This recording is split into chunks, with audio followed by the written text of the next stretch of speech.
Hi, my name's Dave Hooper. I want to tell you a story that began with an innocent question. Back when I was just a regular guy, I'd been a career entrepreneur with some successes and failures. In other words, by this point in my life, I'd been humbled. But we were okay financially, my wife had another son on the way, and life was pretty good. That was February of 2011, which was the last normal month I'd ever have. That's when I first took a closer look at 9/11 and found something astonishing. Something that would change my life. This is the story of how one simple accidental question came to be, and how it led to another, and then another, becoming a research obsession that crashed my belief system and drove my marriage, relationships, and sanity to the brink of disaster, and how out from that brink came my awakening. You can't write or talk about it, you just have to see it to believe it, and that's why this film was born. So let's start at the beginning, when my eyes first opened. Looking into 9/11 by itself didn't bring on this spiritual awakening, but it was the first domino to fall. You're about to get a peek down the rabbit hole, but just a peek, just enough to see that there is one. So get ready, because you're going to see some things that will test your beliefs and your notion of reality. So why don't we ease into it? Because you know what it's like when you first open your eyes after a deep sleep. That first light can be intense.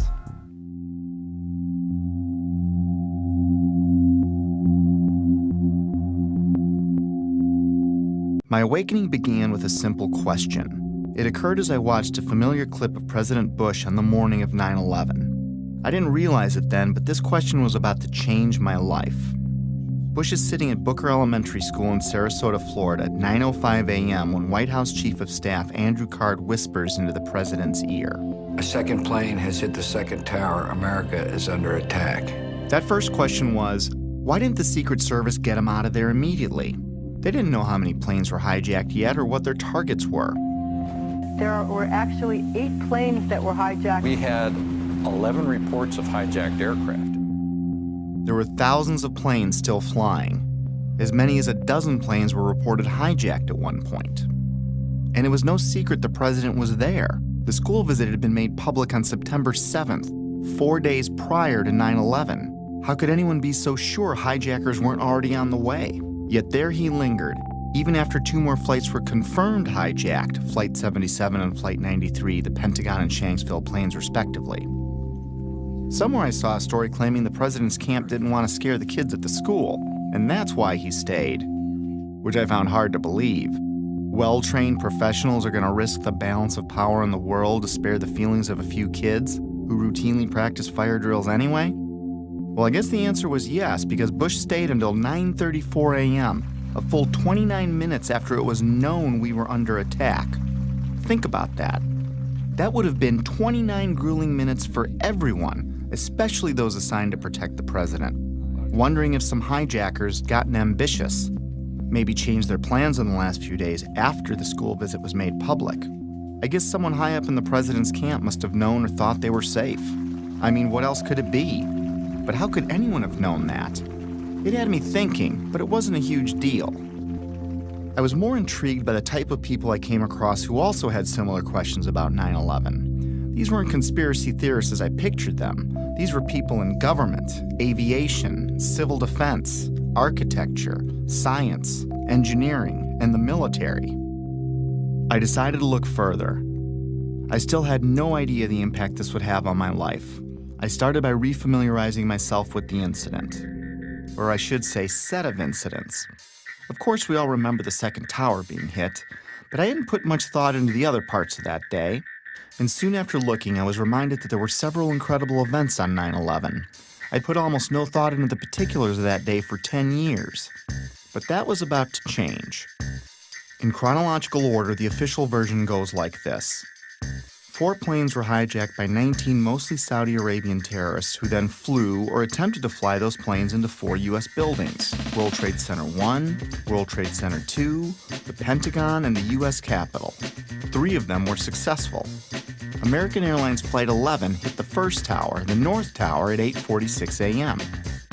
United Airlines Flight 175 hit the South Tower at 9:03 a.m. American Airlines Flight 77 hit the Pentagon at 9:37 a.m. At 9:59, the South Tower collapsed after burning for less than an hour. At 10:07 a.m., United Flight 93 crashed in a field in Shanksville, Pennsylvania. Then at 10:28 a.m., the North Tower collapsed. And I barely remembered that a third building at the World Trade Center, Building 7, collapsed at 5:20 p.m. to close out the day. The National Institute of Standards and Technology, more commonly known as NIST, backed up the official government version that intense fires weakened the steel and caused all 3 buildings to fail, including Building 7, which oddly enough was not hit by an airplane, nor was it exposed to jet fuel, which is what I thought melted the towers to get that progressive collapse started. And you had that intense heat probably weakened the structure as well. As I looked for answers, I found Shyam Sunder of NIST stating, "The buildings were not brought down by explosives. Until then, I didn't know explosives were even in the conversation. And like hearing a child claim innocence before a question is even posed, it had my eyebrow raised." World Trade Center 7 collapsed because of fires fueled by office furnishings. It did not collapse from explosives or from fuel oil fires. While researching the official government story, I saw a news flash that the 9/11 families wanted an investigation of World Trade Center 7. I was a bit surprised. Why would they be questioning the official story? That seemed a little out there, but who could be more invested than they were? So I listened to what they had to say. Our perception of what happened on September 11th is very different from the general public's perception, I'd say, for the most part. I believe that the public is still uninformed about most of the issues that are surrounding them. I just don't think the public at all knows. They want to believe. I think the truth sometimes can be frightening. There's some deep, deep explaining to do. The bottom line is that it needs to be investigated. We have to demand a new investigation. I want justice here. Nobody ever stopped to have a scientific investigation. A scientific investigation. A scientific... What did these families know that I didn't? It's obvious once you look, they've been trying to say something is wrong, and we need to look at 9/11 more closely, especially Building 7. And they weren't alone. I found an endless sea of organizations, rallies, websites, books, and films about that day, but I never really heard about any of them on the evening news. The families and many others were pointing to World Trade Center Building 7, the last one to collapse. I wanted to research what was so special about Building 7. We were only a few days away from launching my new business when I shared with Betsy that I didn't think there was any harm in pushing it back a bit so I could look into Building 7 for myself. This news, combined with the controversial nature of what I was looking into, was met with less than enthusiastic support by my wife, even though she tried to hide it. It was understandable. Remember, our baby was due in a few months, and I was suggesting changes, but they weren't too big and she was okay with it, so I moved forward. And that's how it began. I didn't know it then, but I set us on a course that would lead our marriage to the brink of disaster. But that hadn't happened yet, so let's pick this back up at Building 7. Here are some basic facts. World Trade Center 7, which was located in downtown New York City, is sometimes called the Salomon Brothers Building, but is most commonly referred to as Building 7. With construction beginning in 1984, it benefited from many modern advancements in building technology. It was a 47-story, steel-framed, fireproof skyscraper standing 550 feet tall. It was 300 feet from the nearest tower, the North Tower, or about a football field away. Even though it was one of the largest buildings in Manhattan, it looked small next to the Twin Towers. In September of 2001, Building 7 would have been the tallest building in 33 states. It collapsed at 5:20 p.m. the afternoon of September 11th. Even though Building 7 was not hit by an airplane, The official explanation for all 3 buildings that collapsed was that intense fires weakened the steel, resulting in total symmetrical building failure. The official story goes on to state that in Building 7, column 79 gave out first, starting a progressive failure of the remaining columns, which allowed the building to fall almost as fast as a bowling ball would into its own footprint. If a building that size accidentally collapsed on any other day, it would have been as famous as the Titanic sinking. Yet according to a 2006 Zogby poll, 43% of Americans never even heard of Building 7. Building 7 housed the CIA's largest station outside of Washington, D.C. It also contained the Secret Service's biggest field office. The IRS, Department of Defense, and the SEC also occupied entire floors. The mayor's emergency management bunker was located in the building, but ironically, it wasn't used that day. The rest of the tenants were primarily banks such as Solomon Smith Barney, which occupied the top 17 floors. Many government and SEC documents for cases primarily against Wall Street banks, but also including WorldCom and Enron, were destroyed, crippling the investigation into thousands of cases. At this point, I didn't think anything was too far out of place. I'd come across a few strange things, but I wasn't thinking conspiracy or anything like that. I did, however, find it a little odd that falling debris could set off a chain of events, ultimately turning Building 7 into a pile of rubble. However, I really didn't understand the physics involved, at least not yet. But I didn't need to understand physics to find it pretty strange that the whole building would crash through itself. I've played with Legos. Tip over? Maybe. But to pile drive through itself didn't make sense. At least the Twin Towers were hit by planes, but no plane hit Building 7. Sometimes it's easier for me to tackle complex issues with simple metaphors, so I thought of a stove. Then I imagined what kind of materials would I need to add to the fire so that all 4 legs would collapse simultaneously, and I couldn't answer it. Better yet, let's say I stacked 10 stoves on top of each other, and then I welded them together to better represent any of the buildings that collapsed that day. Now I go and light, let's say, the 7th stove up on the stack.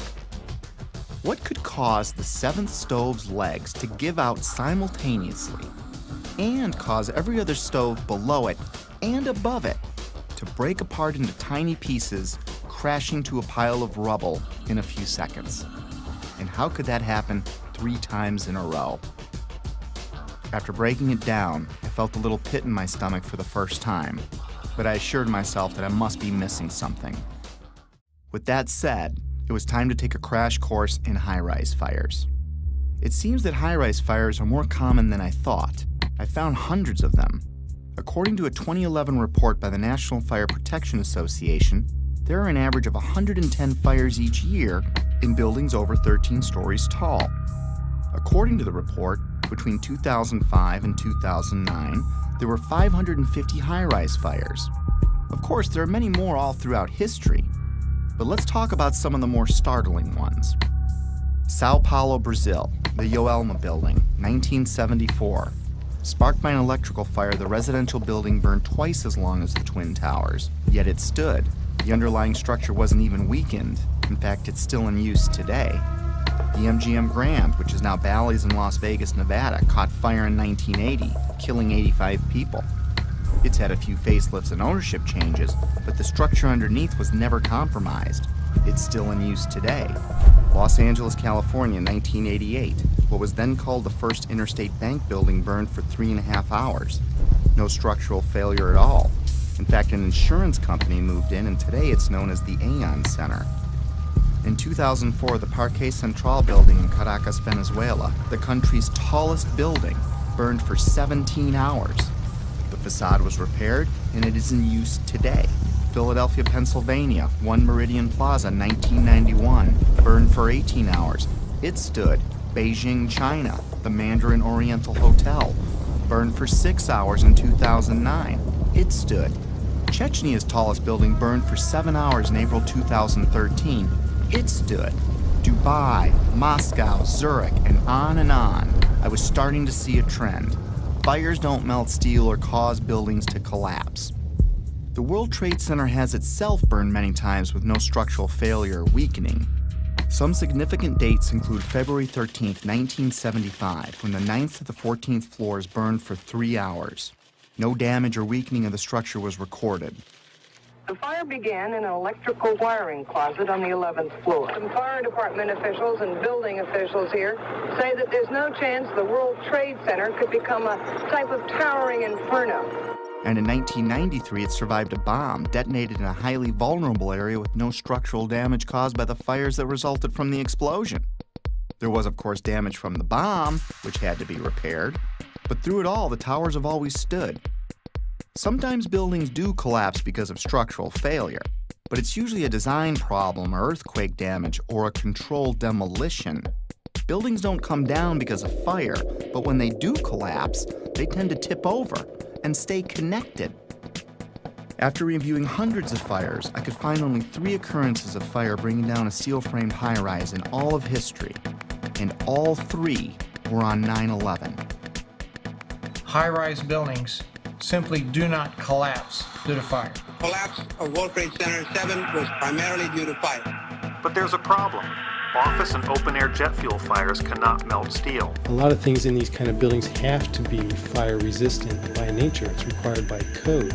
So there really isn't a whole lot of fuel in there to begin with. The National Institute of Standards and Technology said that the maximum air temperatures was about 1,800 degrees or 1,000 degrees colder than what's needed to melt steel.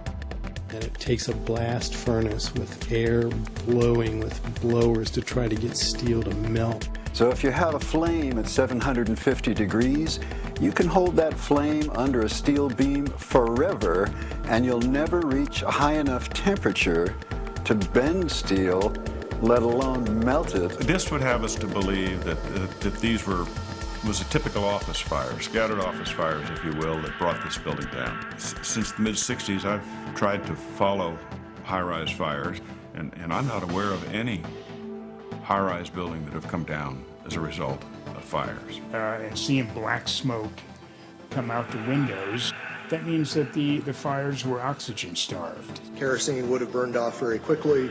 What wasn't destroyed in the initial fireball would have been consumed fairly rapidly and would have only really served as an ignition for the rest of the material. None of which would have been, in my experience as a fire protection engineer, hot enough to sufficiently soften the steel or damage the steel to result in a total collapse of the building. Well, we're told that the planes hit the buildings and there was an explosion and a fire, and about an hour and a half later, in the case of the North Tower, the buildings collapsed due to structural weakening due to the fires. Fires in high-rises have never brought down a steel frame high-rise building at all, ever. The bottom line is this. Steel-framed high-rises don't collapse, especially into their own footprint, because of fire. This is why builders and architects have loved steel for 100 years. A fire typically can't compromise the steel structure. Of course, 9/11 was not a typical day with typical fires. Jet fuel was involved. But the kerosene or the jet fuel just can't explain it. Set aside for a minute that only 2 of the buildings were subjected to kerosene. Now think of a kerosene lamp or a kerosene heater. In the history of kerosene lamps, I have never heard of one being melted because the fires were too hot.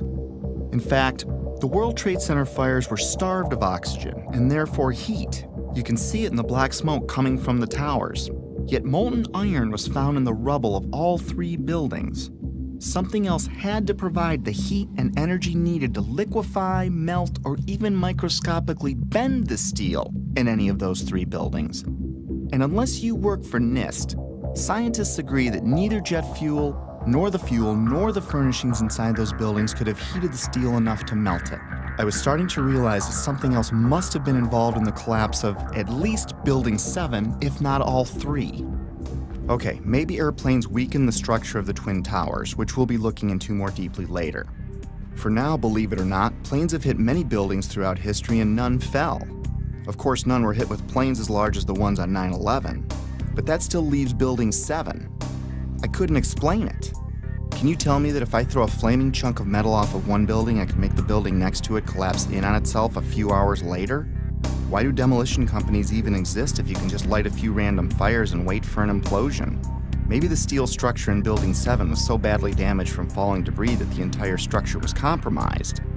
It still can't explain the symmetrical collapse, but I looked anyway. Other buildings that have suffered severe structural damage by natural disaster or bombs didn't disintegrate into rubble piles. They stayed together in some way. Even the buildings in the Trade Center complex that suffered worse damage than Building 7 didn't collapse in on themselves. This uneasy feeling was growing, but there was much more to understand about Building 7's collapse, especially before I started jumping to conclusions in my own head. I needed to hear from some experts. It just didn't add up, the way the whole thing sort of pile drove itself into the ground and all at near free fall speed. Collapses straight down into its own footprint at free fall speed. This is uncanny. There's 40,000 tons of structural steel designed to resist this collapse. This building had 40,000 tons of structural steel in its structural system, and that is intended to keep it from going anywhere. The animation sequence from the National Institute of Standards and Technology for their model, their mathematical model of the collapse of Building Number 7. And they have the inside members that one column gave way, which they claim resulted in the collapse of all the surrounding members, and then this precipitated a global collapse. This would just not be physically possible for a gravitational collapse. According to NIST, the failure occurred at column 79 on level 12. This means basically they're talking about a single columnar collapse or failure that resulted in a total collapse of the building. That just does not make any sense. Regardless of the engineering, the logic tells you that if you have a single failure at some random point in the building, that the entire building is not going to collapse. Buildings don't break that way. The story that just a few columns can cause a synchronized global collapse, an implosion, is, well, that's just nonsense. The exterior columns on the outside as well as on the inside at the bottom would have to be severed almost at the same time. The building would want to topple over. It would want to bend over that weakened area and topple over sideways. What we saw the structures came straight down upon itself. It cannot happen that when you have asymmetric damage, you will get a perfectly symmetrical collapse. At free fall speed, that's impossible. That's a violation of the fundamental law of physics that says that for every action, there's an equal and opposite reaction. If you took a billiard ball and dropped at the height of the Twin Towers, and you just merely stopped it and started at every floor in free fall, it would take over 1.5 minutes to reach the ground. The buildings were down in 10 seconds. Buildings just don't behave like that. If floors fall, they tend to fall and are braced by the floor directly beneath it. And there's some delay there. And then the next floor falls with 2 floors, and there's some more delay. The buildings actually accelerated as they came down, meaning they were not getting resistance from these massive columns in the center of the core of this building. And when it's all finished, the outside walls from the lower floors are piled one on top of the other right in the middle of the building. So it's fiction to say that a building as modern as World Trade Center 7 comes down with no resistance. Doesn't add up. The official explanation was dead wrong. Just not possible. Not possible. Just doesn't make sense. It's not how it works. It can't happen. Never before in history. It just can't happen. Well, that's just nonsense. And that cannot happen. Couldn't happen. It's fiction. There's definitely much more going on than just fire. This was a controlled event. The symmetry is the smoking gun. In short, the evidence is clear. We are witnessing not the collapse of a building, but its demolition. At the time, I was thinking, wait a minute. My heart was pounding, my adrenaline was flowing, and I had a knot in my stomach. You know, the collapse never looked right to me, but then again, I never really thought that it defied the laws of physics. My imagination started to run wild. Could the hijackers have wired the buildings? Maybe the government didn't want us to know how really lax their security was, and that's why they covered up this fact. Maybe it was pre-wired for some reason, but that made no sense. If it was a controlled demolition, it would explain how much of these buildings were reduced to ash. It would explain why the towers fell after burning for only an hour or so. It would explain why they imploded instead of tearing apart. It would explain why they all fell at close to free fall speed. It sure looked like a controlled demolition, in retrospect. I couldn't stop at this point. I needed to know more. Late nights, coffee, research. My life was changing before my very eyes. I had taken my very first step down the rabbit hole. Little did I know how much deeper it would go. By now I knew that fires didn't bring down the buildings. And even if fire could somehow melt steel, the buildings would not have fallen in on themselves. They would have tipped over or torn apart. I was starting to find credible people talking about controlled demolitions and the use of explosives and molten steel. My mind kept wandering, trying to imagine how all this tied together. But first, I still needed to understand more about what happened. And what we find down there is pools of molten iron. What does that mean? Several tons. Exactly. What is that doing there? The first responders see it. The structural engineers see it. It's documented by FEMA, the melting of steel. Normal office fires is what's supposed to have brought these buildings down, along with jet plane impacts. But jet fuel and office fires don't produce molten iron or molten steel. It doesn't begin to melt until 3,000 degrees. At one point, I think there were about 2,800 degrees. See the stuff he's pulling out? Yeah. It's red hot. 8 weeks later, we still got fires burning. The concept of molten iron is very important here. In order to get molten iron, you have to reach unbelievable heat levels. It takes much, much more energy than you could find with any combination of burning office furniture, jet fuel, or gravity. Molten iron can be an indication of the use of thermite. Thermite, thermate, and nanothermite are super hot burning substances used by the military that can cut through steel. It can supply its own oxygen so it can burn underwater. It would explain how fires burned at ground zero for 3 months even after the area was flooded. So thermite would also explain potentially the fact that the fires could not be put out at ground zero. The fires lasted for quite a while. The fires were finally put out on December 13, 2001, just over 3 months after 9/11, making it the longest burning building fire in recorded history. They burned underwater for much of that time. These fires were a big question mark. But first, it was time to take a closer look at NIST. They are the scientific agency backing the official version of events as most Americans know them. I was hoping they would curb my growing anxiety. Instead, what I learned about NIST made my heart sink. To understand NIST, you need to understand the relationship to explosives. They have vehemently denied that there were any. Not only did they not check for them, they state that none were used. Plain and simple. In fact, they have gone to unbelievable lengths to prove that explosives, or even the evidence of explosives, like pops going off, did not exist. Some people might call it incompetence. Others might call it selling your soul. NIST concedes that they found no evidence for explosives. So then we asked them, well, did you look? And they said, no, we did not look for explosives or residues of explosives. So the preconceived notion of NIST is that there's no evidence for explosives, and so there's no point in looking. That is the most unscientific thing that you can possibly think of, not to look because you don't expect to find evidence, and in fact the evidence is overwhelming. NIST computed what they claimed would be the minimum loudness of an explosion that could sever column 79 with a single blast. Then they claimed no observers detected explosions as loud as their predictions. This size blast would have produced an incredibly loud sound that was not recorded on videos of the collapse nor reported by witnesses. On the basis of this artificial threshold of interest, they swept aside all evidence of actual explosions and concluded that no explosives contributed to the destruction of the building. We did not find any evidence that explosives were used in the collapse. Is that a secondary explosion? Yes, it was. That was the Yeah, definitely secondary explosion. Secondary explosions, sometimes described as pops or booms, are mini detonations apart from the primary explosion of the plane impacts. These types of explosions are routine in a controlled demolition. They were heard in all 3 buildings long before any collapsed.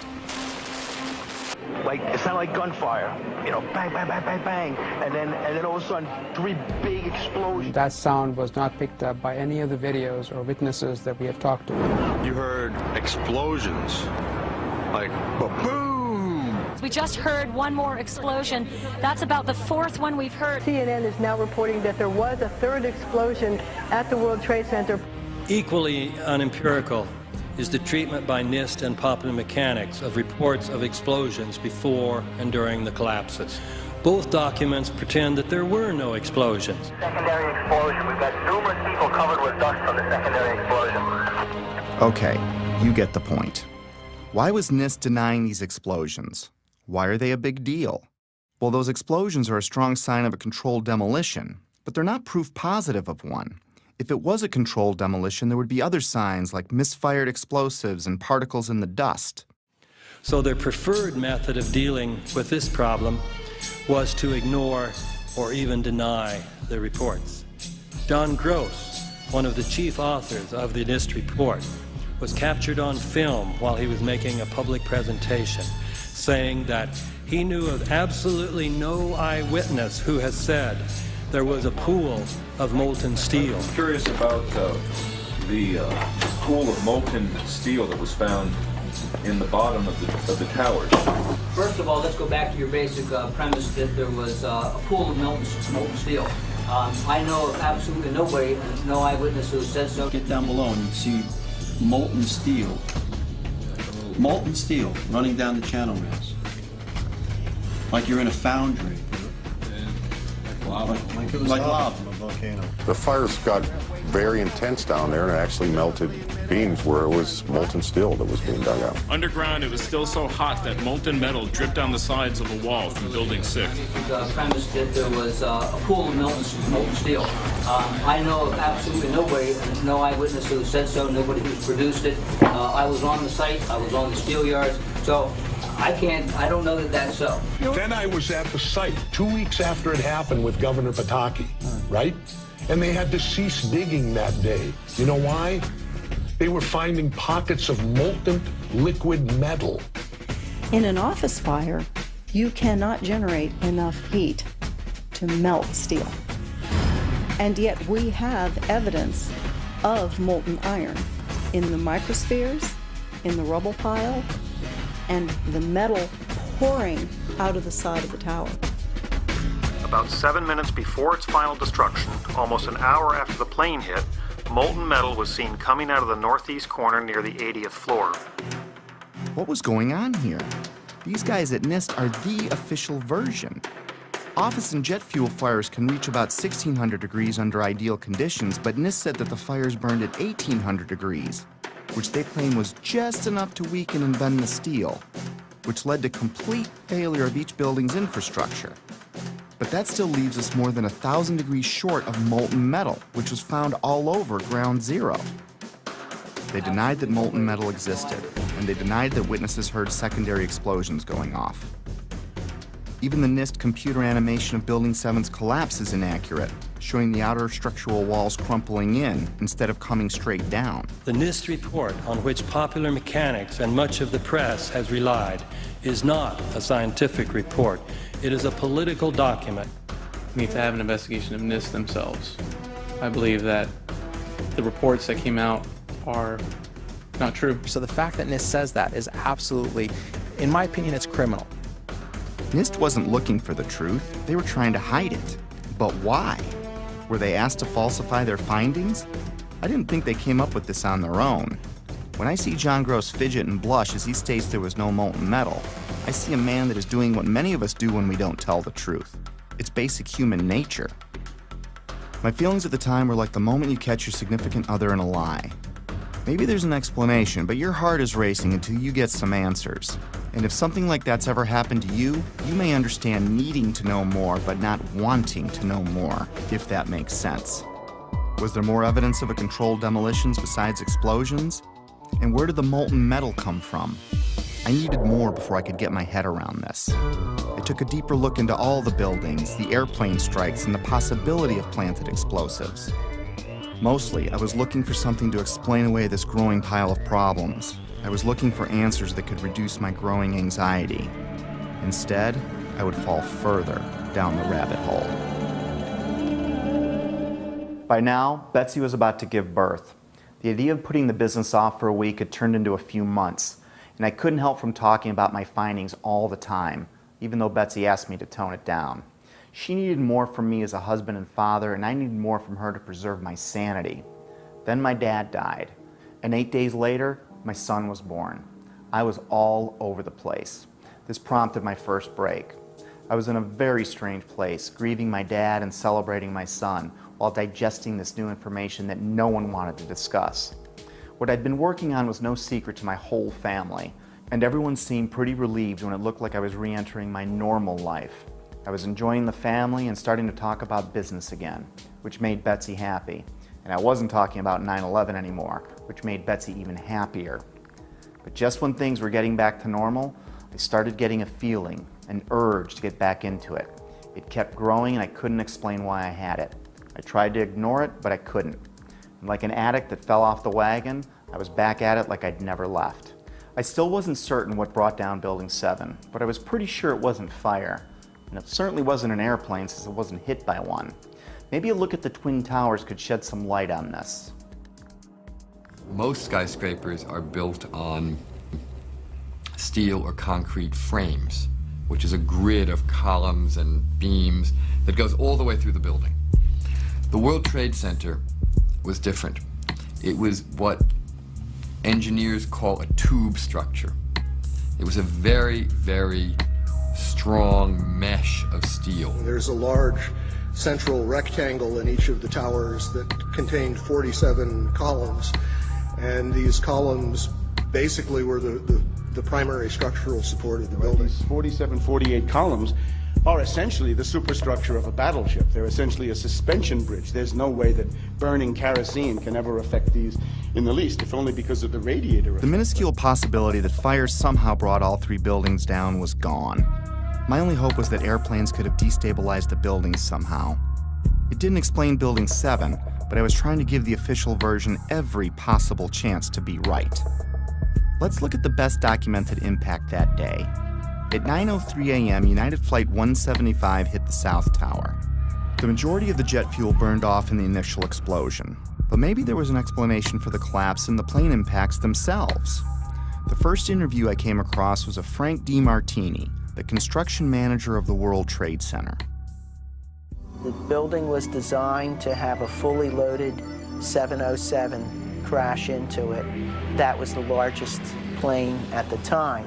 The building probably could sustain multiple impacts of jetliners because this structure is like the mosquito netting on your screen door. The jet plane is just a pencil puncturing that screen netting. It really does nothing to the screen netting. But the largest aircraft flying today, at least commercially, the 747, fully loaded, is on the order of 300 tons. So if you think about a 300-ton element crashing into a building that's been designed to carry 13,000 tons, you can see that an aircraft crashing into the World Trade Center would probably not do anything. We designed the buildings to take the impact of the Boeing 707 hitting the building at any location. But the plane had already hit. And what I noticed was the lights were still on in the lobby. That led me to believe that the plane never got to the core columns because the feeds for all these transformers feeding all the light and power in the towers were adjacent to the core columns. Those aircraft and those fires could not cause those buildings to come down in that way. The idea that airplanes could have destabilized the buildings never made much sense to me. The Twin Towers were like a solid iron rod coming out of the ground, supported by another steel building surrounding it. Let's use another metaphor to clarify what I mean. Let's assume a stop sign is like one of the towers. The post is the core and the thin shield of the sign is the Trade Center's outer mesh. If you shot a bullet through the stop sign, the bullet would go through the outer shell and the inner steel core that holds it up. Is the structure weakened after the event? Is it possible for the sign to implode in on itself, partially turning to dust? Does it matter if it was a flaming bullet that exploded on impact? Could the sign ever collapse in on itself? The plane impact still can't explain the near free-fall speed of all three collapses, but I had to look. So if it wasn't fire and it wasn't airplanes, then it wasn't natural. Maybe I needed to look for things that can make something like this happen. And holding off on the who and the why, for now, one step at a time.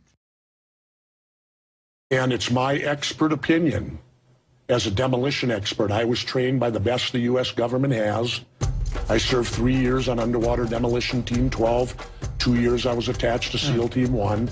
And when I look at the buildings and how they fall and the way they fell, they couldn't have come down without being assisted in some manner. The only way that a building can accelerate as it collapses is by having pre-engineered, precisely timed, and precisely placed explosives.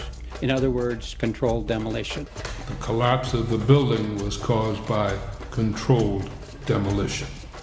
In fact, the evidence shows very strongly that there were explosives used in the way the buildings came down. We started running floor by floor instead of popping out. It was like if they had detonated. They were planned to take down a building. Boom, boom, boom, boom, boom, boom, boom. All the way down. Explosives are used to demolish buildings like this in just seconds. Okay, so it's a controlled demolition. What's the problem with that? Let's just think about this. Controlled demolitions cannot be engineered and rigged in a day. It takes months. And therefore, this event must have been planned in advance. Controlled demolition is used to bring unwanted buildings neatly down into their own footprint. It's part science and part art. Through the placement and synchronization of many different types of explosives, demolition companies can control how and when any building falls. Some are brought down or pulled in a plain Jane fashion, and others as a pyrotechnic show for an active audience. There are many more, but let's look at 8 typical signs of controlled demolition. We've already covered a few of them. We know the buildings fell at near freefall speed and the collapses were symmetrical. Anyone can see that with the naked eye. We already established people heard explosions, but it was confusing to me. And of course you're going to hear loud noises as a building collapses. This needed further investigation. By now I was only going to trust my own eyes when it came to researching 9/11. I think it's too important an event to let someone else tell you what to believe about it. But I'm getting ahead of myself. There are 118 documented testimonies of explosions heard from firemen and other first responders alone, which took a court order to be released, and that doesn't include the maintenance employees or regular tower workers. After analyzing locations and timestamps, I broke explosions into 3 categories. Impact synchronized booms were explosions seemingly timed with the plane strikes in the seconds before and after the collisions. Pre-collapse pops were explosions heard all over the buildings from the time of the first plane impact until Building 7 fell. The final booms and crackle are the main body of explosives, which are detonated over the span of a few seconds, leading up to and through the collapse. It seems that explosives went off in different parts of the Trade Center when each plane hit. William Rodriguez, a 20-year maintenance employee of the Trade Center who was decorated for saving many people that day, was in the building when the first plane hit. Let's hear what he and a few others had to say about a subterranean explosion coinciding with the first plane hit. It was a huge explosion that came from under my feet, meaning that it came from the sub-levels between B2 and B3. And then there was a huge explosion at the top of the building. You could hear the difference from the bottom and all the way through the top. They were having coffee in the World Trade Center when the first plane struck. And all of a sudden it sounded like, I don't know where the subway is, but it sounded like a subway collision, a bomb. Just got out of the tunnel and the blue. The subway tunnel? Yeah. Yes, I was right there. I was down in the basement, came down, all of a sudden the elevator blew up, smoke. I dragged the guy out, his skin was hanging off, and I dragged him out, and I helped him out to the ambulance. What that man is describing sounds like an explosion, not jet fuel dripping down elevator shafts, as stated in the official version. Why did so many people hear an explosion below ground? A collision above might crack or break some windows, but I didn't understand how that could tear up the lobby, especially when you consider the base of the building would have felt the least amount of vibration as the shockwave was absorbed by the 95 floors above it. Remember, these images are from before the second plane strike, meaning these images were recorded between 8:46 and 9:03 a.m. The only thing that had happened so far is a plane impact around the 95th floor of this building.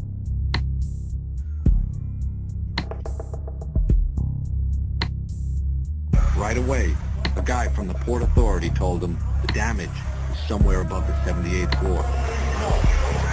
It All you had to do was look around. It was obvious. Something had happened right there in the lobby.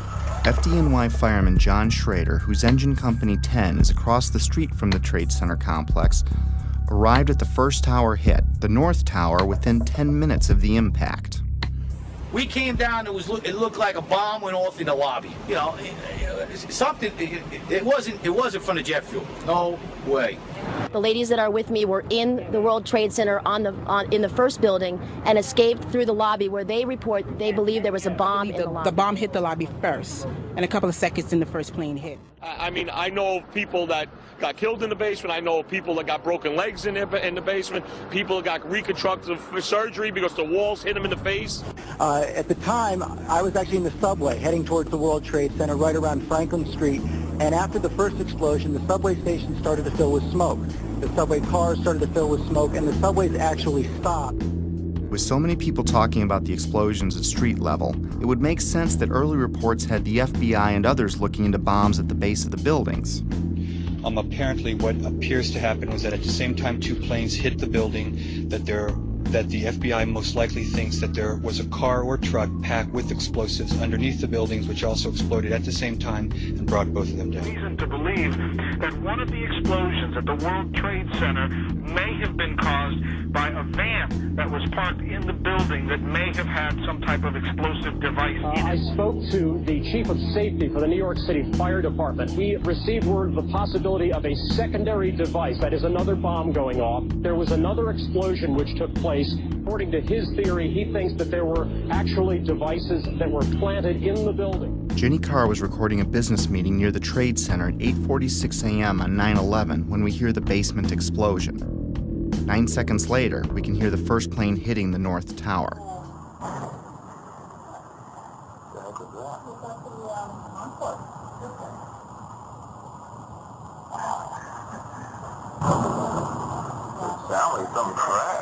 I think a bomb went off in the lobby first, then a plane hit the building, then another plane hit the other building. Let's discuss these pre-collapse pops.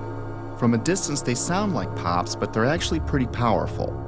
Hundreds of secondary explosions were reported at various times prior to the collapse of all three buildings.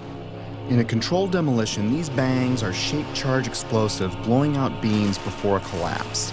They can be programmed to go off hours or seconds before an implosion. These were mostly reported as secondary explosions by the first responders and reporters. We've heard reports of secondary explosions after the aircraft impact. Then somebody said that they saw an airliner go into one of those towers. Then, I don't know, an hour later than that, we had that big explosion from much, much lower. I don't know what on earth caused that. Here, hold on. You want to call your mother or something? You gotta get back. All right. The final booms and crackle are like the grand finale of a fireworks show. In a controlled demolition, the vast majority of the explosives are set to go off in an ordered fashion over the span of a few seconds as the building collapses. Depending on distance, this can sound like a rumble, booms, or crackling. That feeling that there was something else, that there may have been something else that brought those buildings down. There was a lot of talk there in New York of another explosion prior to the collapse of the first building.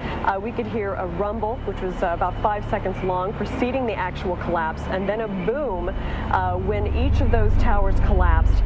In this footage, which has been slowed, you can see white smoke emanating from the ground floor before the collapse wave arrives. It's an unsteady camera, but keep in mind whoever recorded this was running for their life. It was like watching a stunt car explode before it crashes at the bottom of the cliff. In this image, recently released by a Freedom of Information Act request, police department photographer captured an explosion originating at the base of the South Tower, just before the first tower collapsed. The explosions and shockwave before Building 7's collapse were captured in different ways. We're watching the building actually because it was on fire. The bottom floors of the building were on fire, and we heard this sound that sounded like a clap of thunder. Turned around, we were shocked to see that the building was it looked like there was a shock wave ripping through the building, and the windows all busted out. In the end, the evidence of explosions was ignored by the organizations behind the official version, like NIST, FEMA, Popular Mechanics, and the 9/11 Commission. My independent search continued. Up next, the kink in the roof. It's not necessary for there to be a kink in the roof of an imploding building, but when it does happen, it's a pretty sure indication of a controlled demolition. The roof can only kink in when the central support columns are blown out first, meaning the destruction of the building is coming from inside it, not outside.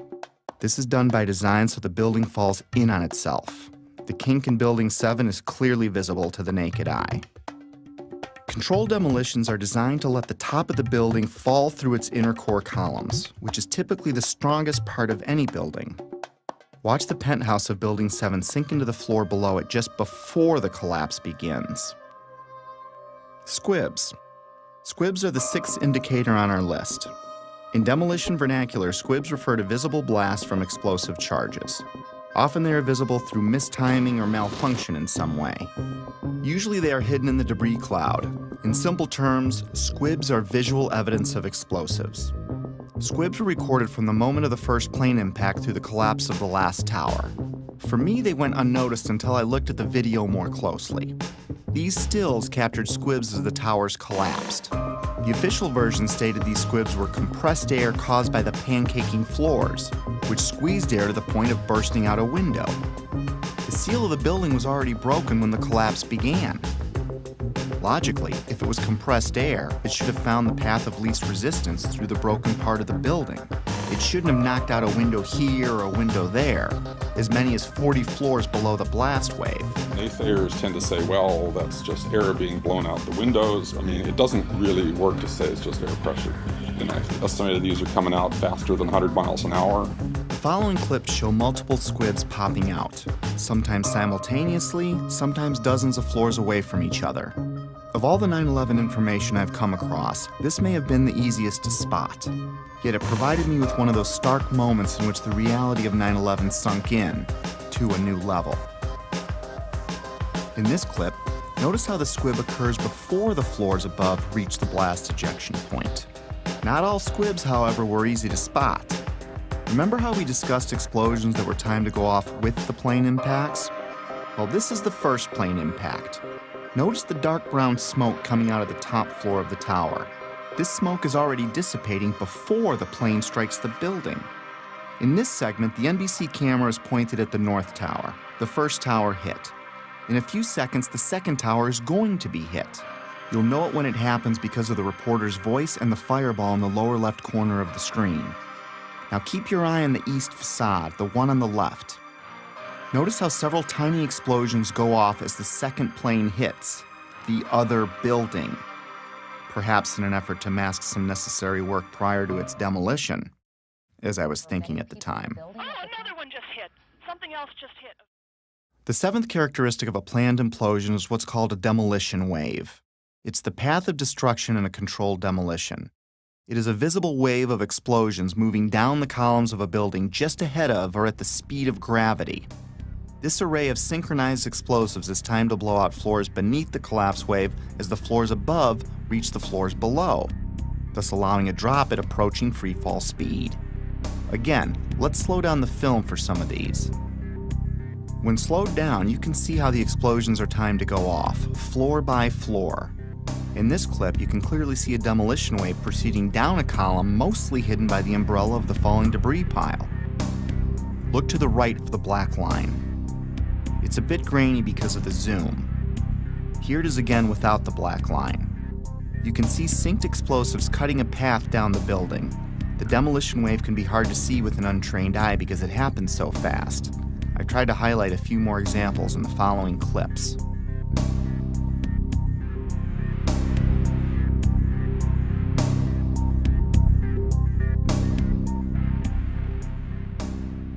Often buildings being demolished will have a mesh around them to keep projectiles from shooting away. In the case of the Twin Towers, there were thousands of pieces of steel jettisoned out much further than they could have if it were a gravitational collapse. Some pieces were ejected laterally over 600 feet. Some of these pieces weighed several tons. Let's listen to what a few experts had to say on the topic. Window mullions and things went up and out that kind of stuff can't happen with just pure air pressure of floors getting sandwiched together. Large multi-ton beams were hurled hundreds of yards laterally. Gravity works vertically, not laterally. The fragments which are being, which is coming out of the tower, obviously being kicked out by an explosive action. And here it is trailing white smoke the whole time. It really is indicative of some kind of explosion. I'm no physicist, but if this was a gravitational collapse, there is no way that multi-ton beams can land 2 football fields away. I've lived in high-rises my whole life, and I've dropped things off my balcony, things like shoes and computer monitors. All they do is fall straight down. Even aerodynamic items like plates never ended up across the street. In some of these clips, you can see projectiles actually propelled upward, forming an arc. If this were a gravitational collapse, pieces could not be shot upward. And consider the pieces we see. The small pieces weigh a few pounds and the biggest pieces weigh several tons. In this clip, a multi-ton steel box column had so much lateral force that it pierced the building across the street. To give you an idea of its size, here you can see a construction worker standing at the base of the box column being installed.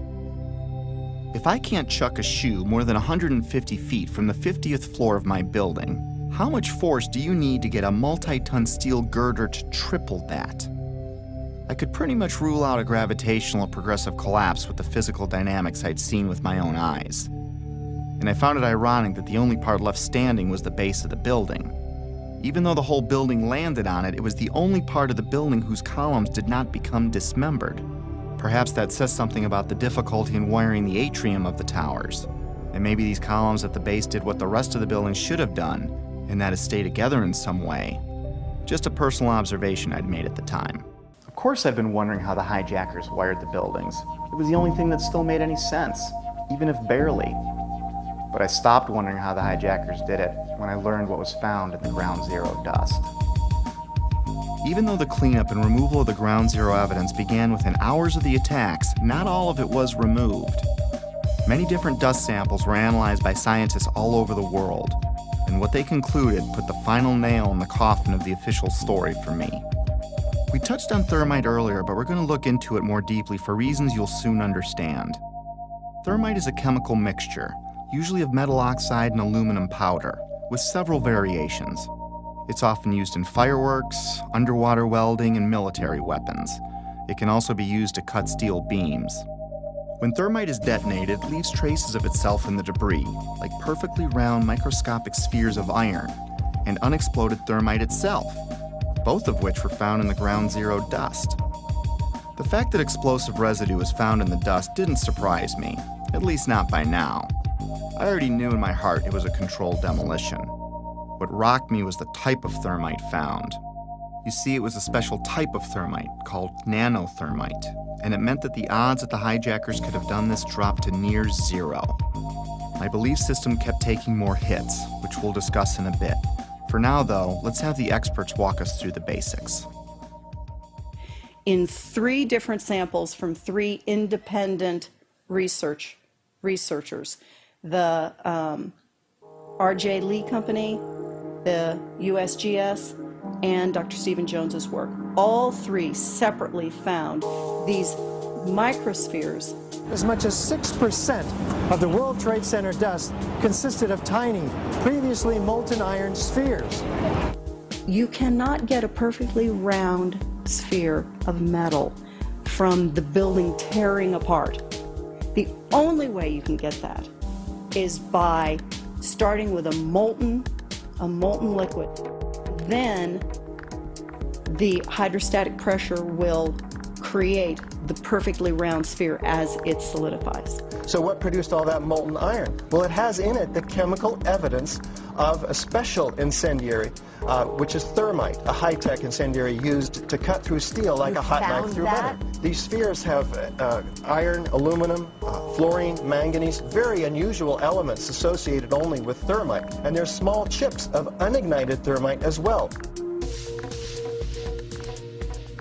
In the dust, we found what we characterize as unreacted thermitic material, in the shape of some very tiny red gray chips. We captured the residue after the material had been heated. The red-gray chips, as we ignite them, produce spheres that have iron and aluminum, just like we see in the dust in abundance. And the composition was very, very similar. And that led to the conclusion of the paper, which was, we've got some form of thermite in these red-gray chips. What I can confirm also is that these chips, the red layer is thermitic. It does produce molten iron. I've heard this argument that somehow perhaps someone seeded these samples with nanothermite. There have been some that have argued that these red-gray chips could be paint of some form. I've also heard the argument that perhaps the falling buildings just generated this nanothermite. Well, no. So it wasn't, the red-gray chips are not the primer paint that was used on the WTC steel. These chips are not naturally occurring. They are not going to form because some materials fall down in a building and touch each other and get compressed together. That's just not what this material is.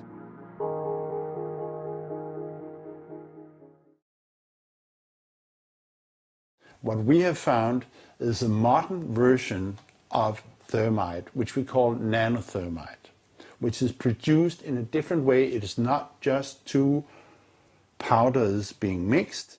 First of all, the iron oxide grains are uniform and approximately 100 nanometers across. That's very tiny, much smaller than a human hair.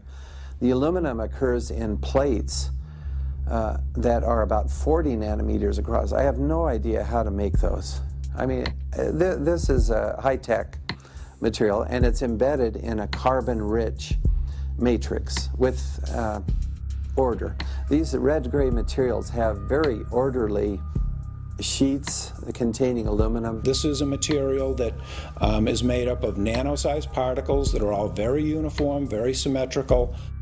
The aluminum appears in thin platelets about 40 nanometers thick. It is the small size of the particles involved in this material that allow us to characterize it as nanothermite. These really are sophisticated materials and probably only developed in a laboratory. This is very high-tech thermite, nanothermite. It's not found in a cave in Afghanistan. It's produced in very sophisticated Defense Department contracting laboratories. We compared our spike that we got with a spike from known nanothermite, which is produced at a military laboratory. Their measured energy released with known nanothermite was less than these red-gray chips. What we are dealing with, I think, in World Trade Center is modern military material which is unknown to the general public. It takes steel and it creates molten steel. So it takes beams of steel and it turns it into molten steel, and it just everything underneath just sinks into the ground like what you saw. And it is a special U.S. military grade weapon. So the military uses it for a number of different applications. Okay? It is a military grade weapon. It's not something you could make ever. I was pretty astonished at how deep this rabbit hole was getting, even though I still had no idea what I was in for. Of course, by now, I had to acknowledge this was a planned demolition, unless I wanted to lie to myself. Maybe you can explain squibs, but how do you explain explosions or the molten steel? And if you explain that, how do you explain the rate of fall or thermite in the dust? I had to face facts. No matter what my heart wanted to believe, these buildings were wired to blow, plain and simple. But it wasn't until understanding how nanothermite is made and who has it that I considered, for the first time, that someone other than the hijackers had to be involved. And as scary as it was to consider, it might even be homegrown. Hundreds of questions kept flooding in. Why would underfunded guys on the other side of the world use something so exotic as nanothermite that could easily be tracked by our intelligence services? Who would sell it or make it for them? Why risk accessing the buildings every day for months? How did Building 7 get detonated at the end of the day? If you have the means and go to the trouble of getting nanothermite and wiring the building, why let the plan rest on using box cutters to overthrow military and combat-trained airline pilots, along with dozens of passengers, as the official version states? Heck, why bother killing yourself in a plane crash at all if it wasn't needed to take the buildings down? I had no idea what I was staring at least not yet, but a few puzzle pieces had been filled in. I knew that the buildings were brought down by controlled demolition, military thermite was used, NIST was being used to sell a lie, and someone wanted us to think that planes had caused this. I kept replaying the event in my head over and over, assimilating each new piece of information as I discovered it. And like a retreating army, my line in the sand about what could have really happened kept moving further and further back and getting closer to home. But I was on a mission and I was obsessed to find out the truth. Researching late every night was disrupting my home life again, and my wife still didn't see eye to eye with me about 9/11. Back then, she still believed the official version, but she hadn't seen what I had. For a time, she even thought I was losing it. For a time, I wondered it myself, because I was coming across things I had a hard time believing. My former dismissive, conventional thinking self was fading away as my eyes continued to open, causing changes in my belief system and further destabilizing our home. It was harder than ever to drop the subject. Rifts were developing in other relationships too. I was angry at everything and everyone, from God to the government to anyone that didn't want to hear or believe what I had to say. I became a bit reclusive as I dug deeper. If the building was wired, lots of people had to get past security every day for a while. Remember when I said I lived in high-rises my whole life? Well, I worked in them too. And there is no way you can access buildings like those without the building security knowing. Lots of equipment had to be brought in. Authorization forms would need to be filled out. There would be drilling and pounding and dust in the ventilation ducts. Whoever was coming in would need a plausible reason to be there. They would need access to the elevator shafts. They would be taking incredible risks each day unless they had permission to access the guts of the building. Anybody who's ever watched a building being demolished on purpose knows that if you're going to do this, you have to get at the under infrastructure of a building and bring it down. The columns could have been set up with explosive devices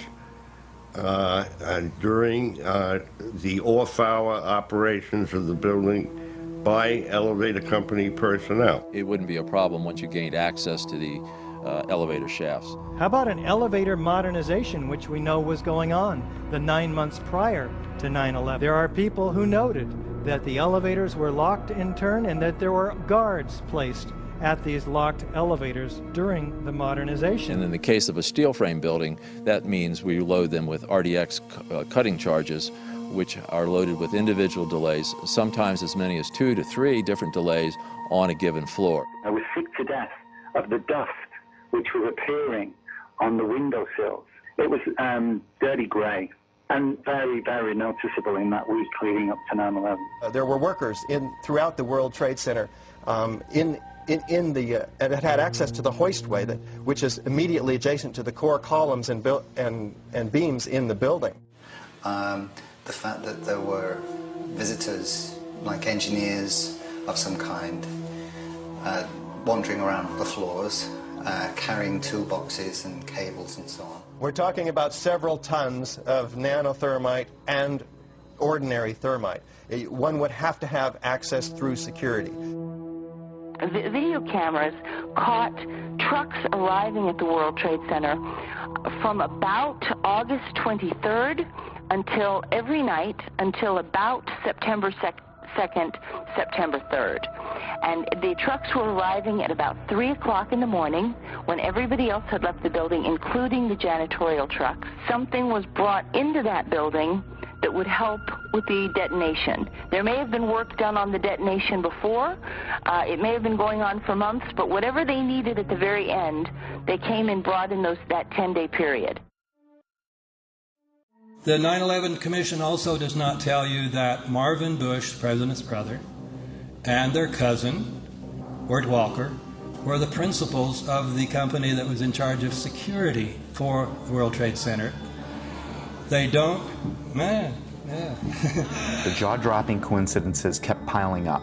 I learned that Stratesec was a security company which used to be called Securicom, and they didn't just handle security for the World Trade Center complex. They had contracts with Dulles International Airport, from where Flight 93 departed, and United Airlines, accounting for most of the security breakdowns on 9/11. And another thing, Stratesec also handles security for Los Alamos National Labs, one of the only places on the planet that can produce the nanothermite found in the ground zero dust. The odds are pretty astonishing that one company can link so many vital elements of 9/11. But more astonishing is there's no mention of Stratesec or Securicom in the entire 567-page 9/11 Commission report. Of course, that was no surprise by now. Did I forget to mention that that same 9/11 Commission did not mention the collapse of Building 7 in the entire report either? Why is there not a word about the collapse of that building in the 9/11 Commission report? We didn't see any evidence of the kind of thing you're talking about. I didn't think this was something done by terrorists anymore, nor did I think this was done by any one man, even if a president. How does he get nanothermite? How does he get NORAD, the FAA, and our air defenses to look the other way? Or get access to the interior of all 3 towers? Or get 19 guys to kill themselves? Or get NIST and the 9/11 Commission to tank their investigations? Or keep the media quiet? Or keep a rival administration from exposing it? No. This seemed much bigger than even a president, and impossible for a man on the run. If someone like me with no budget or staff can find something clearly wrong with Building 7's collapse, how could an entire government commission fail to mention it in their report? Something big and strange was coming into view, seemingly coordinated and almost invisible, like 1,000 more puzzle pieces dumped out before me. I couldn't see the bigger picture yet, but I knew there was one, and it involved powerful elements of our world. This reminded me of a quote that struck me in Woodrow Wilson's book, The New Freedom. He writes, "Some of the biggest men in the United States in the field of commerce and manufacture are afraid of somebody, are afraid of something. They know that there is a power somewhere so organized, so subtle, so watchful, so interlocked, so complete, so pervasive, that they had better not speak above their breath when they speak in condemnation of it." I wondered if we were talking about the same thing, so I continued my research. I didn't even need to remind myself I was falling down the rabbit hole anymore. I was now fully expecting to see the unexpected. Remember the opening chapter, The Dog That Didn't Bark? It was a reference to a Sherlock Holmes story called Silver Blaze, in which Holmes deduces the culprit must have known the family dog, because the dog didn't bark while the crime was committed, as he normally would if a stranger were on the property. The same way the Secret Service didn't bark, by staying in the school.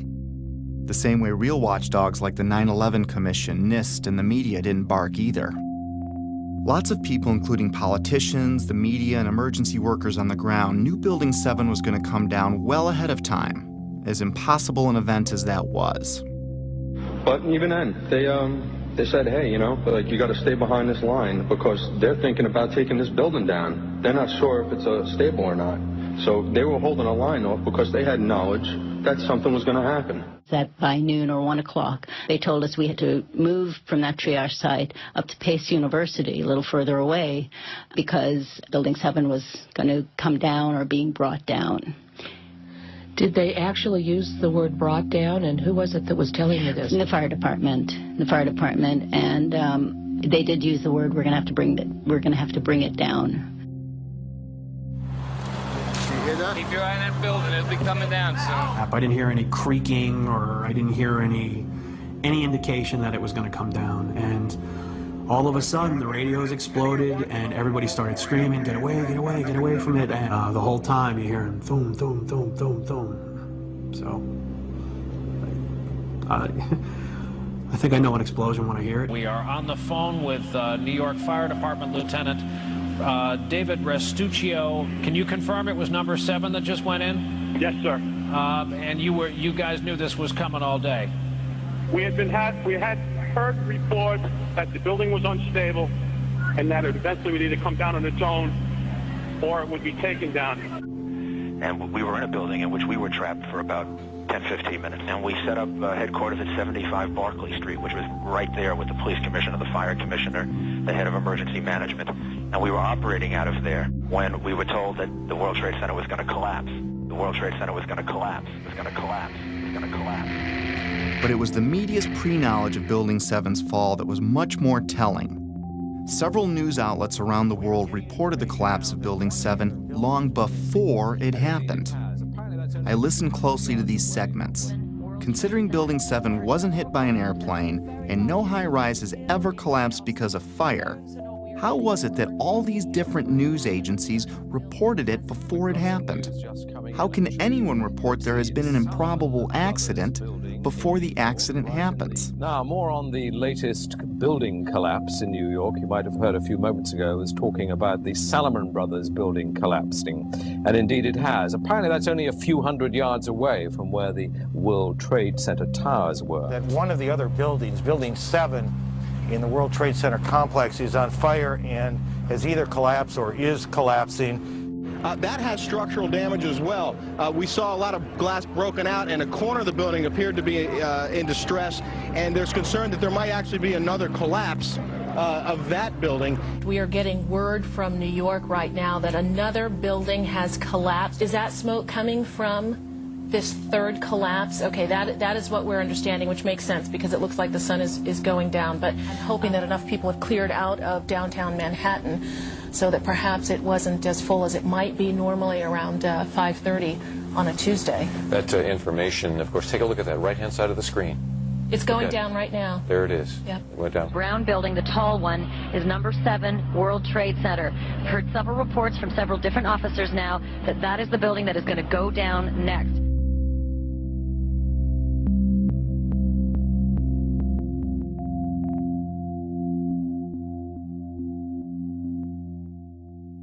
The media has played an important role in shaping the official story, even to this day.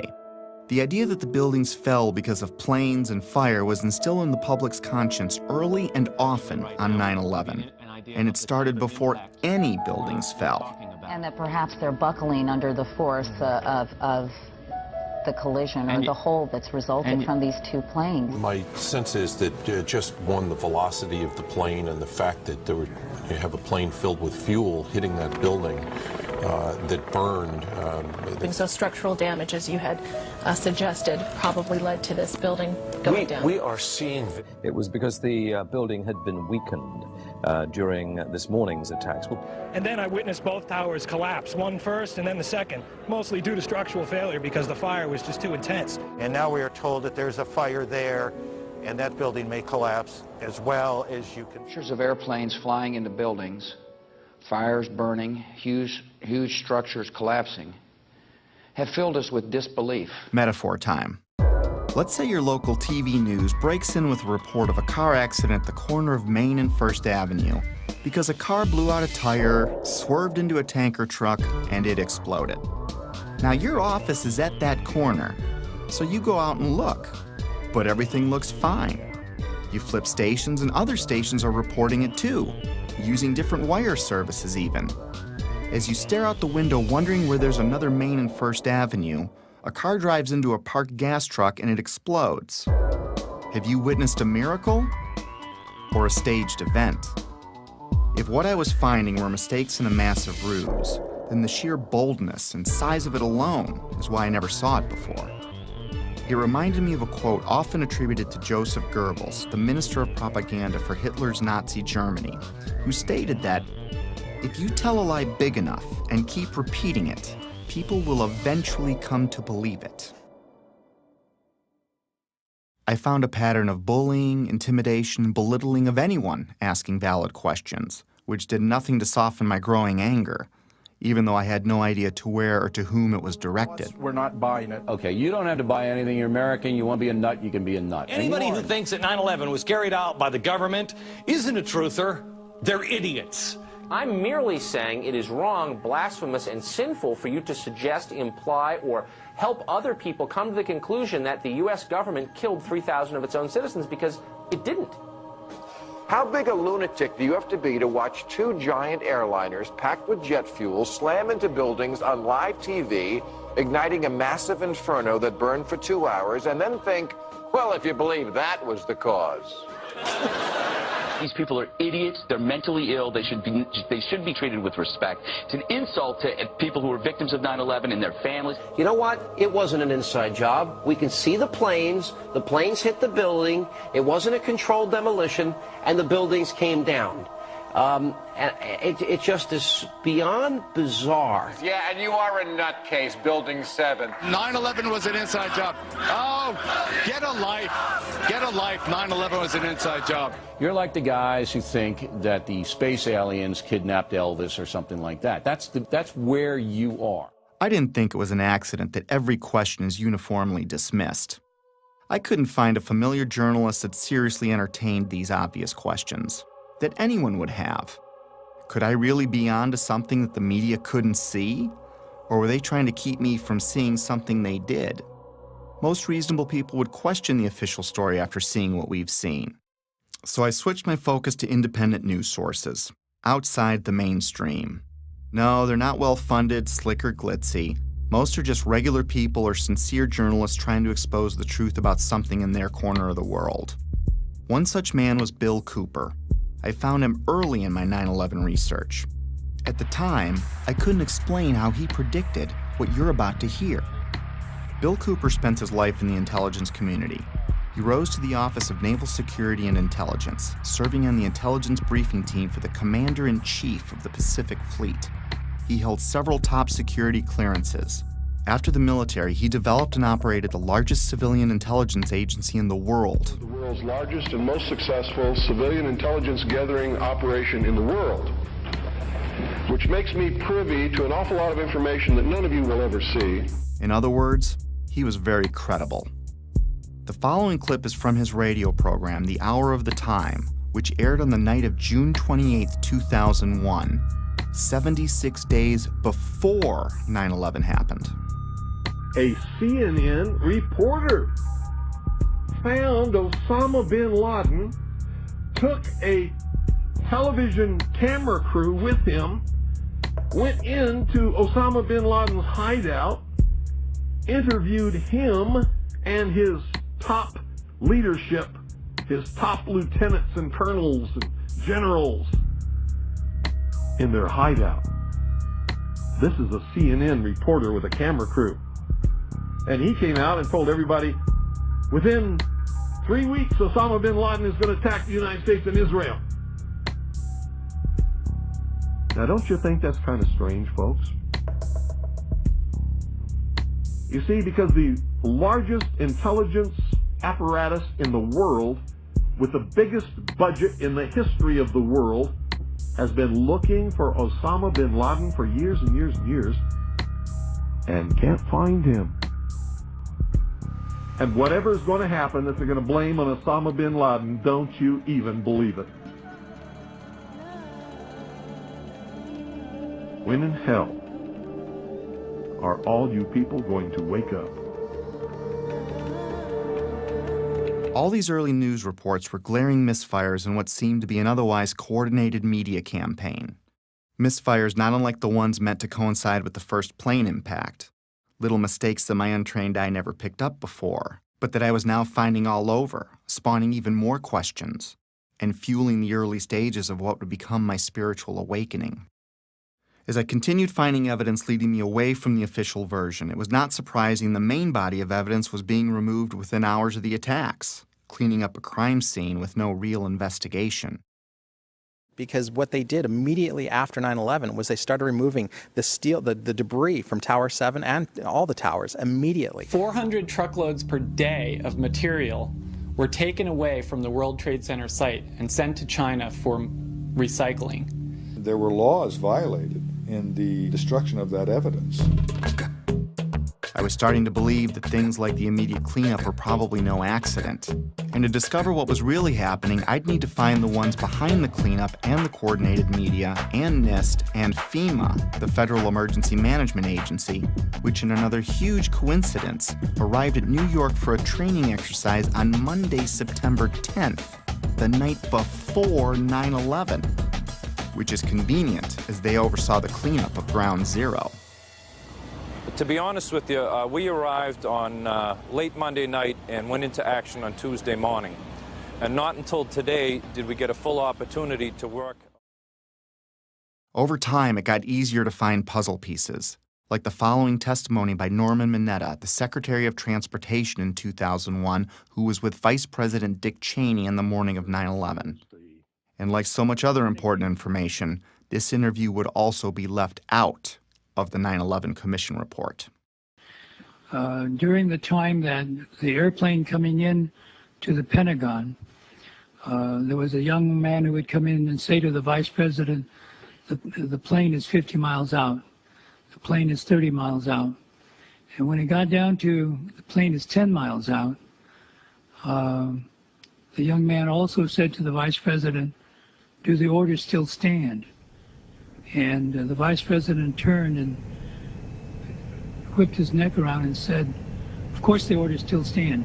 Have you heard anything to the contrary? Well, at the time I didn't know what all that meant. And the flight you're referring to is the flight that came into the Pentagon. The Mineta testimony launched my investigation into the Pentagon, Shanksville, the hijackers, and many other aspects of 9/11. And if I thought I was a long way down the rabbit hole already, was I way wrong. My belief system would ultimately be shattered, but rebuilt to accommodate my evolving worldview. Back then, however, I was only a few months into my investigation, and I was going through a full scope of emotions, and frankly, having a difficult time handling all of them. Denial, curiosity, fear, disbelief, paranoia, anger, and heartbreak. And I would go through many more. I was still unable to reconcile all the data in front of me. I couldn't see the bigger picture at the time. But like the wind, it can't be seen, yet we know it's there because it leaves evidence of its existence. Very much like the trail of breadcrumbs I'd been researching over the last few months. But it's not something I could understand in one sitting. It took time. Coping with the flood of emotions took a while. I didn't have anyone guiding me or anyone to talk to about it. I felt like I had no foundation, like the ground was crumbling beneath me. The truth is hidden by several mechanisms, especially the limits of our own preconceived beliefs. I'd been so ignorant and dismissive, but now I wondered what else I'd been fooled about. Over the years, I came to see that we're in a battle of information, a battle of beliefs, or a spiritual battle, if you will. I also came to believe that 9/11 is only one battle in a much larger war, a war I couldn't see yet, but one that I was well on the way to discovering. This is a lot to take in, and we all wake up at our own speed, if at all, which is why I stopped after only looking at the Trade Center portion of the attacks. There is so much more to this, but it's easier to process in smaller chunks. Betsy and I woke up at different speeds. My eyes started opening pretty quickly, but it took Betsy a few years, even though we talked about it all the time. It wasn't until she watched early versions of this movie that she began to believe me. I clearly remember the day in June of 2013 when she came voluntarily and shared her own thoughts about her own 9/11 research, something she'd never done before. And I knew by talking to her that her eyes were finally opening too. It probably saved our marriage. Getting past that stumbling block opened the door for us to reconnect. If there's a pit in your stomach, don't be overwhelmed or scared. Whatever's behind all of this has been there for a long time, and I'm sure you've lived, loved, and laughed in that time. And you still will. The shock will wear off, and what will be left is a much better understanding of how the world works, which makes the bad guys' jobs harder. Over time, the discomfort and confusion subsided, and I went back to my life, with clarity and new hope for what's ahead. Today I'm able to laugh and be happy and look forward to the future like everyone else. I have all that, and I'm more aware of important things happening around me. So if you want to forget everything you've seen, go back to your regular life. Soon you'll forget about all of this. Our defense mechanisms work that way. But if you decide to jump down the rabbit hole, my advice is to seek your own answers, do your own research, And don't let anyone tell you what to believe about anything, because until you see it for yourself, it'll be hard to ever understand why it's so important to know it exists.